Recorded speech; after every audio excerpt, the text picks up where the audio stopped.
According to the Bible, the golden calf was an idol made by the Israelites during Moses' absence, when he went up to Mount Sinai. In Hebrew, the incident is known as Het Ha'egel, or the sin of the calf. It is first mentioned in Exodus chapter 32 verse 4. Bull worship was common in many cultures in Egypt, whence according to the Exodus narrative the Hebrews had recently come. The apis bull was a comparable object of worship, which some believe the Hebrews were reviving in the wilderness. Alternatively, some believe the God of Israel was associated with or pictured as a calf bull deity through the process of religious assimilation and syncretism among the Egyptians and Hebrews' neighbors in the ancient Near East and in the Aegean. The aurochs, the wild bull, was widely worshipped, often as the lunar bull and as the creature of El. Biblical narrative. When Moses went up into biblical Mount Sinai to receive the 10 Commandments, he left the Israelites for 40 days and 40 nights.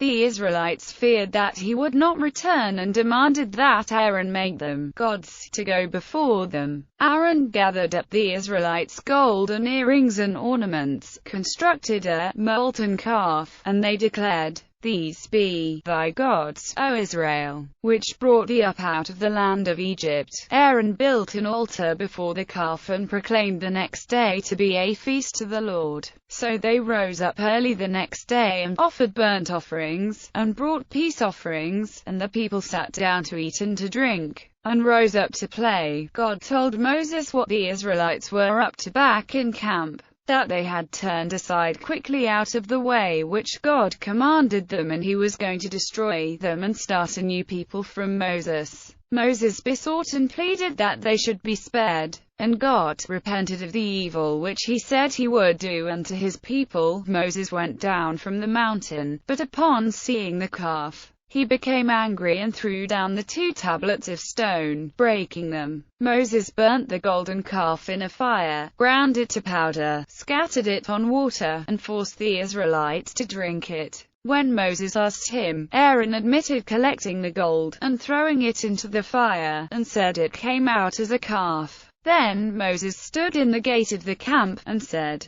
"Whosoever is on the Lord's side, let him come unto me." And all the sons of Levi gathered themselves together unto him. And he said unto them, "Thus saith the Lord, the God of Israel, put ye every man his sword upon his thigh, and go to and fro from gate to gate throughout the camp, and slay every man his brother, and every man his companion, and every man his neighbor." And the sons of Levi did according to the word of Moses, and there fell of the people that day about 3,000 men. Other mentions in the Bible. The golden calf is mentioned in Nehemiah chapter 9 verses 16 to 21. But they, our ancestors, became arrogant and stiff-necked, and they did not obey your commands. They refused to listen and failed to remember the miracles you performed among them. They became stiff-necked and in their rebellion appointed a leader in order to return to their slavery. But you are a forgiving God, gracious and compassionate, slow to anger and abounding in love. Therefore you did not desert them, even when they cast for themselves an image of a calf and said, "This is your God,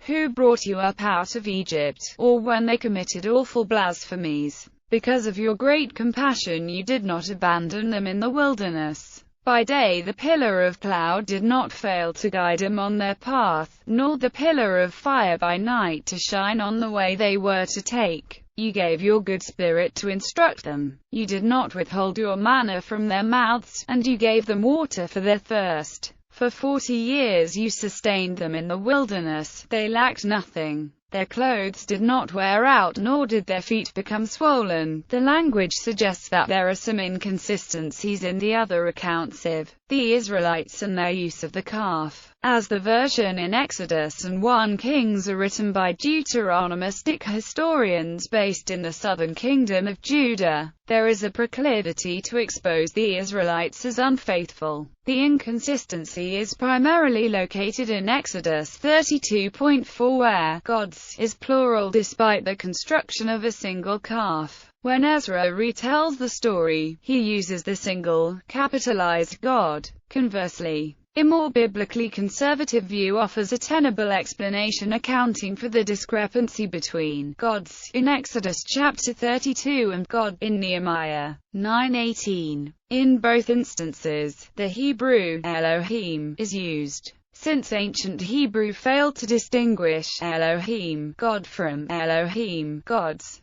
biblical translations are either determined by A, context, or B, the local verb. In the original account in Exodus chapter 32, the local verb is in the third person plural. In Nehemiah chapter 9, the verb connected to Elohim is singular. For the JEDP theorist, this inconsistency is confirmatory since the theory maintains a roughly equivalent date for the composition of Exodus and Nehemiah. More conservative scholarship would argue that these two texts were composed about 1,000 years apart. Exodus circa 1500 BCE, and Nehemiah circa 500 BCE. The biblically conservative framework would therefore account for the verbal inconsistency from Exodus to Nehemiah as a philological evolution over the approximate millennium separating the two books. Jeroboam's golden calves at Bethel and Dan. According to 1 Kings chapter 12 verses 26 to 30, after Jeroboam establishes the northern kingdom of Israel, he contemplates the sacrificial practices of the Israelites.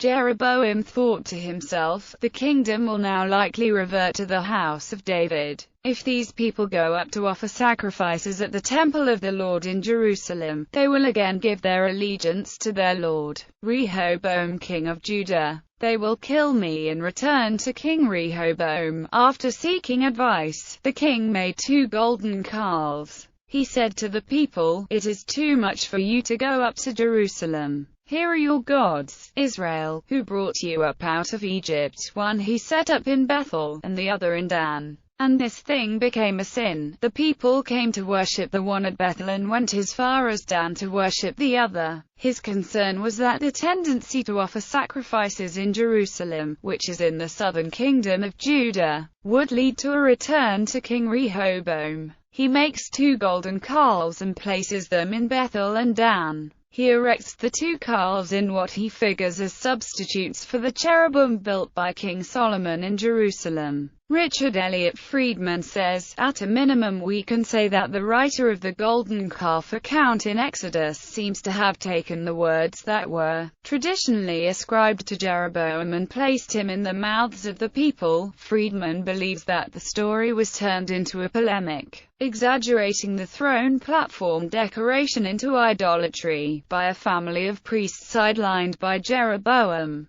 The declarations of Aaron and Jeroboam are almost identical. "These are your gods, O Israel, who brought you up from the land of Egypt. Behold your gods, O Israel, who brought you up from the land of Egypt." After making the golden calf or golden calves, both Aaron and Jeroboam celebrate festivals. Aaron builds an altar and Jeroboam ascends an altar. Islamic narrative. The incident of the worship of the golden calf is narrated in the Quran and other Islamic literature. The Quran narrates that after they refused to enter the Promised Land, God decreed that as punishment the Israelites would wander for 40 years. Moses continued to lead the Israelites to Mount Sinai for divine guidance. According to Islamic literature, God ordered Moses to fast for 30 days, and upon near completion of the 30 days, Moses ate a scented plant to improve the odor of his mouth. God commanded Moses to fast for 10 more days, before receiving the guidance for the Israelites. When Moses completed the fasts, he approached God for guidance. During this time, Moses had instructed the Israelites that Aaron was to lead them. The Israelites grew restless, since Moses had not returned to them, and after 30 days, a man the Quran names Samiri raised doubts among the Israelites. Samiri claimed that Moses had forsaken the Israelites and ordered his followers among the Israelites to light a fire and bring him all the jewelry and gold ornaments they had. Samiri fashioned the gold into a golden calf along with the dust on which the angel Gabriel had treaded on. which he proclaimed to be the God of Moses and the God who had guided them out of Egypt. There is a sharp contrast between the Quranic and the biblical accounts. The prophet Aaron's actions. The Quran mentions that Aaron attempted to guide and warn the people from worshipping the golden calf. However, the Israelites refused to stop until Moses had returned. The righteous separated themselves from the pagans. God informed Moses that he had tried the Israelites in his absence and that they had failed by worshipping the golden calf. Returning to the Israelites in great anger, Moses grabbed Aaron by his beard and asked him why he had not stopped the Israelites when he had seen them worshipping the golden calf. The Quran reports that Aaron stated that he did not act due to the fear that Moses would blame him for causing divisions among the Israelites. Moses realized his helplessness in the situation, and both prayed to God for forgiveness. Moses then questioned Samiri for the creation of the golden calf. Samiri justified his actions by stating that he had thrown the dust of the ground, upon which Gabriel had tread on, into the fire because his soul had suggested it to him. Moses informed him that he would be banished and that they would burn the golden calf and spread its dust into the sea. Moses ordered the killing of those who had worshipped the golden calf and ordered 70 delegates to repent to God and pray for forgiveness. The delegates traveled alongside Moses to Mount Sinai, where they witnessed the speech between him and God but refused to believe until they had witnessed God with their sight. As punishment, God struck the delegates with lightning and killed them with a violent earthquake. Moses prayed to God for their forgiveness. God forgave and resurrected them. In the Islamic view, the calf worshipper's sin had been shirk, the sin of idolatry or polytheism. Shirk is the deification or worship of anyone or anything other than the singular God,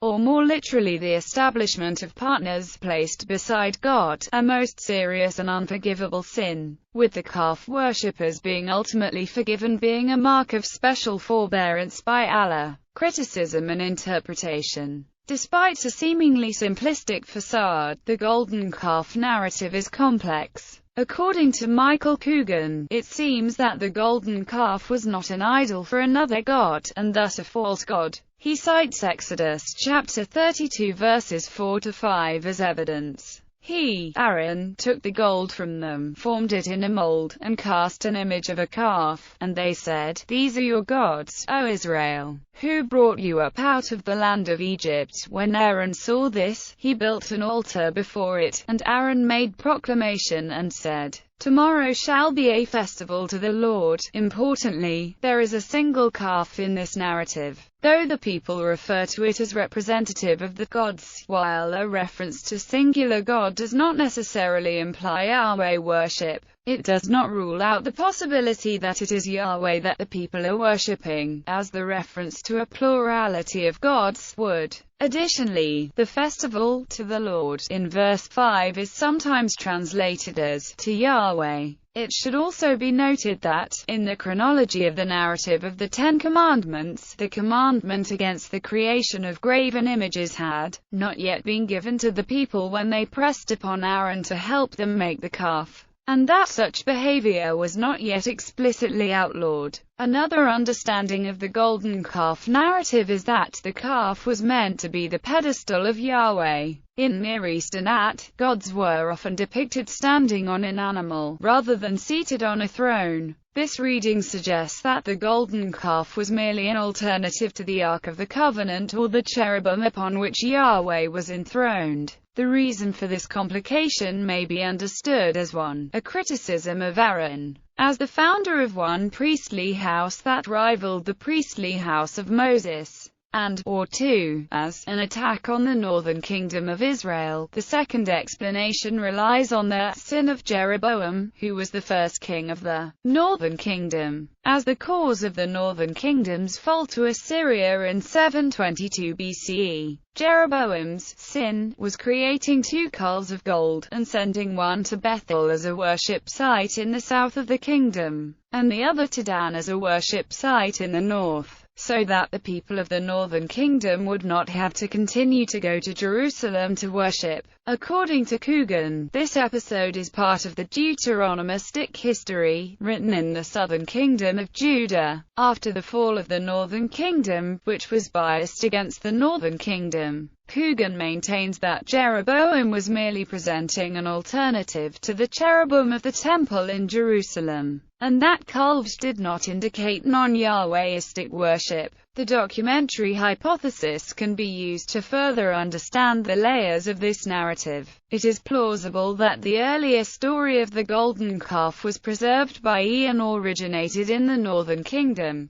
when E and J were combined after the fall of northern kingdom. The narrative was reworked to portray the northern kingdom in a negative light, and the worship of the calf was depicted as polytheism, with the suggestion of a sexual orgy. When compiling the narratives, P may have minimized Aaron's guilt in the matter, but preserved the negativity associated with the calf. Alternatively, it could be said that there is no golden calf story in the J source. And if it is correct that the Jeroboam story was the original as stated by Friedman, then it is unlikely that the golden calf events is described in Exodus occurred at all. Friedman states that the smashing of the Ten Commandments by Moses when he beheld the worship of the golden calf is really an attempt to cast into doubt the validity of Judah's central shrine, the Ark of the Covenant.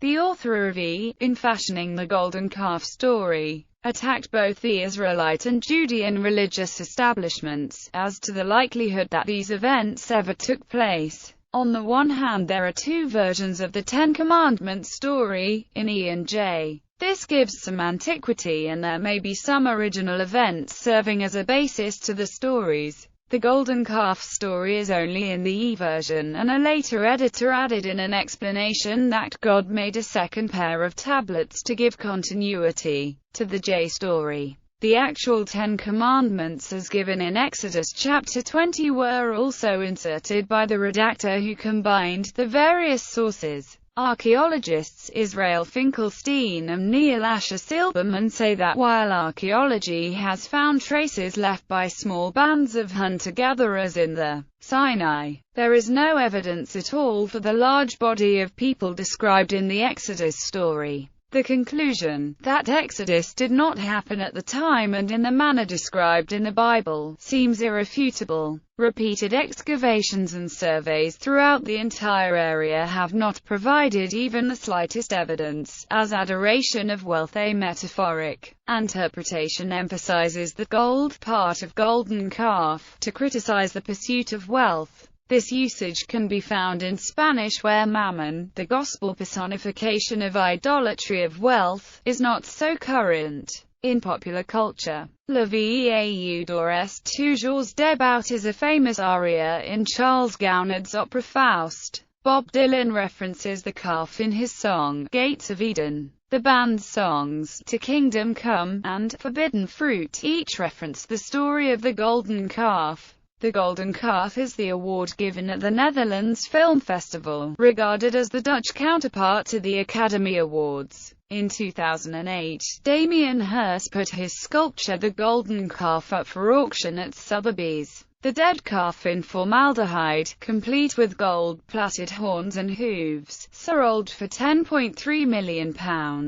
Prefab Sprout has a song on the album From Langley Park to Memphis called The Golden Calf. Mooby, the Golden Calf is a fictional character featured in Kevin Smith's films, comics and animated series, An Indictment of McDonald's, Mickey Mouse and Disney overall. In Dogma, the Angel of Death Loki explicitly links Mooby with the mammon-based implications of the Golden Calf in Exodus. The Little Golden Calf is a famous satirical novel by Soviet authors ILF and Petrov. Rhode Island band The Low Anthem recorded the track Golden Cattle for their 2011 album Smart Flesh. Moses und Aaron, a three-act, uncompleted opera by Arnold Schoenberg, includes the episode The Golden Calf and the Altar. The Hooters song Or You Zombies references the story of the Golden Calf. In the Supernatural Season 10 episode Brother's Keeper, a piece of the golden calf was required as the spell to remove the mark of Cain. Crowley was able to retrieve the needed piece and the spell was completed with it.